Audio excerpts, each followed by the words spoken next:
I want to take a few minutes today to introduce you to the CrossSport. We're really excited that everyone could be down here today. Obviously, you've seen the vehicle.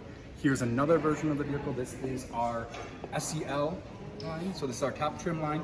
This is the first time really that we've offered the R line as a package also on the top trims. Previously, the R line has been kind of available on the mid-level trims, and we listened to customers and brought that up there in order to really make a bold statement available for all trim lines and for our customers. So what's new with the CrossSport compared to the 7-seater? Obviously, from the front, we have a new front end here. This is specifically the R-Line front end. You'll see we have a new R-Line logo as well. Standard LED headlamps. Of course, these are our LED high headlamps too, our premium, since this is our top trim offering.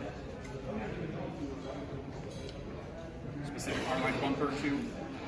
New Volkswagen logo as well. Officially, we're not launching that new logo until the launch of this vehicle, which will be in first quarter of next year. But obviously, since it's a pre-production version, you see it here. Continuing on the side, you see the profile here on the rear, very coupe-like new wheel design. A new emblem for our CrossSport. That's our differentiator to the Atlas itself. Logo, which is on the back of the vehicle. Notice the swoop down trim cover, or the swoop down trim there, with the spoiler.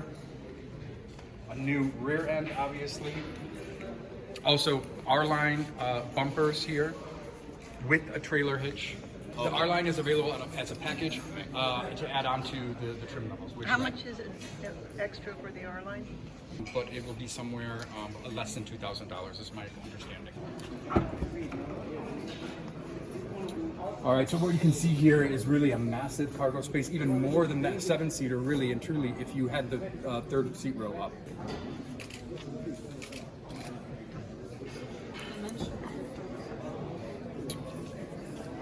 The wheelbase is